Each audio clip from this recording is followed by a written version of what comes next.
Hello বন্ধুরা, third সেমের final পরীক্ষার জন্য বর্ধমান বিশ্ববিদ্যালয় তোমাদেরকে একটা নোটিশ দিয়েছে। তোমাদের কবে ফাইনাল পরীক্ষা হতে পারে, কবে তোমাদের ফর্ম ফিল আপ হবে, কবে তোমাদের অ্যাডমিট কার্ড ইস্যু করা হবে, সমস্ত ডিটেলস নিয়ে বর্ধমান বিশ্ববিদ্যালয় তোমাদেরকে একটা নোটিশের মাধ্যমে জানিয়ে দিয়েছে। তো এই নোটিশটি তোমাদেরকে আমি দেখাবো। তো এই নোটিশে তোমাদের যে ডেটটা দিয়েছে, যে ডেটগুলো দিয়েছে, কিছু হয়তো আংশিক পরিবর্তন হতে পারে, কিংবা তোমাদের এই ডেটটাই থাকতে পারে। এই ডেটটা যে পরিবর্তন হবে এমনটা নয়। তো তোমরা ভাবতে পারো যে তোমাদের পরীক্ষাটা এই ডেটের মধ্যেই হবে, এই ডেটেই তোমাদের ফর্ম ফিল আপ হবে এবং এই ডেটেই তোমাদের অ্যাডমিট কার্ড ইস্যু করা হবে। তো এখানে দেখো, the university of Burdwan, department of controller of the examination, Rajbati, Burdwan. নোটিফিকেশনটা কী বলছে দেখো। It is notified for the information of the all concerned that the dates of the submission of examination form as per existing practice and fees of the UG, BA, BSc, BCom, BBA, BA, BCA, BBA, TNH, BFA semester 3 3-year degree 4-year honors examination 2024 under CC FUP of NEP 2020। তো এখানটা তোমরা একটু খেয়াল করবে, দেখো এই যে তোমাদের 3-year degree and 4-year degree, তোমাদের যে নতুন সিস্টেমটা চালু হলো, এই CCFUP অফ NEP 2020, এটা যে চালু হলো তোমাদের 3 বছরের জেনারেল এবং 4 বছরের অনার্সদের জন্যই এই নোটিশটা দেওয়া হচ্ছে। তারপরে দেখো, back candidate of UG, CBCS, BA, BSc, BCom, honours and general including biotechnology and biochemistry and BBA, BCA, BBA, TNH, BFA semester 3 examination 2024 are given below. এখানটা একটু বুঝবে।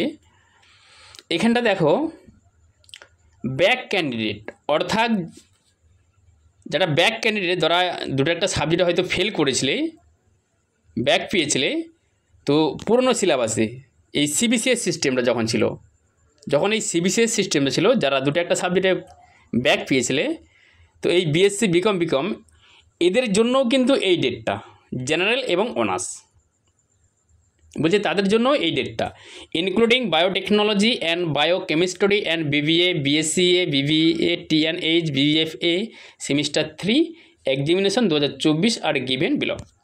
তো এখানে দেখো, এক্সামিনেশন সেমিস্টার 3 2024।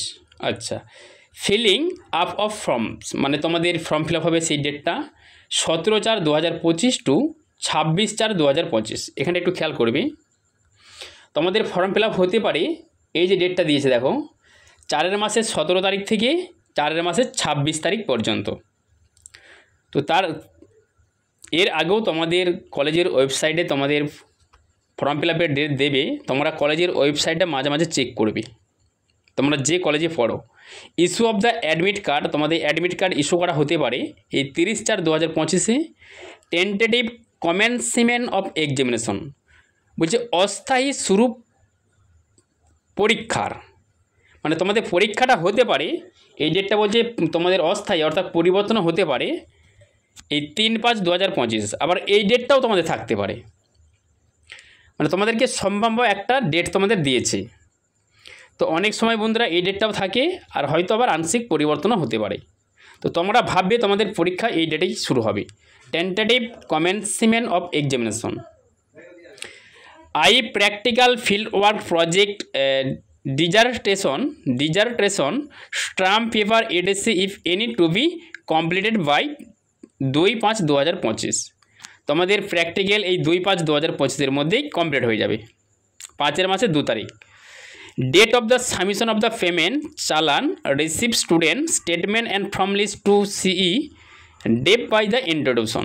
কি বলছে যে date of the submission of the payment challan, তোমাদের যে অনলাইনে তোমরা যে টাকাটা পেমেন্ট করবে সেই একটা ফিস রিসিপ্ট তোমরা তোমাদের কলেজের ওয়েবসাইট থেকে পেয়ে যাও। বলছে ওই ফিস রিসিপ্টটা জমা করার date, receive student statement and form list, বলছে রিসিপ্টটা সেটা রিসিভ মানে student statement and form list to CE date by the institution. অবশ্যই এটা তোমাদের ইনস্টিটিউশন জানাই প্রভাব করা হবে। তো ওইটা ওই যে তোমাদের ফিস পেমেন্ট চালানটা রিসিপ্টটা ওইটা তোমাদের জমা দিতে হবে, সেই ডেটটাও তোমাদের কলেজের ওয়েবসাইটেই তোমাদেরকে জানিয়ে দেওয়া হবে by the Google form before issue of the admit card. এটা তোমাদের অ্যাডমিট কার্ডের আগে কিন্তু তোমাদের এই কাজটা করতে হবে। তোমাদের এই যে এখানটা একটু দেখবে, এই যে তোমাদের 30/4/2025 যে অ্যাডমিট কার্ডটা তোমাদের ইস্যু করা হবে বলছে, তার আগে কিন্তু এগুলো তোমাদের কমপ্লিট করতে হবে। তোমাদের কলেজের ওয়েবসাইটে দেখবে নোটিশের মাধ্যমে জানিয়ে দেবে।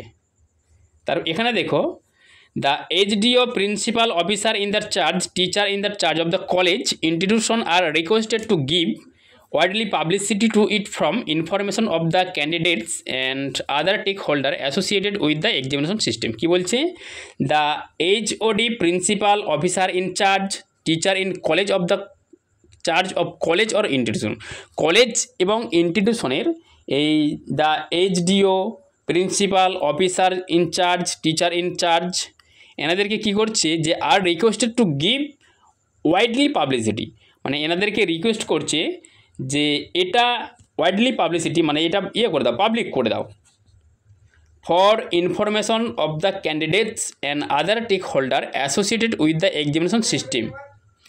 বলছে ক্যান্ডিডেট এবং টেক হোল্ডারদের,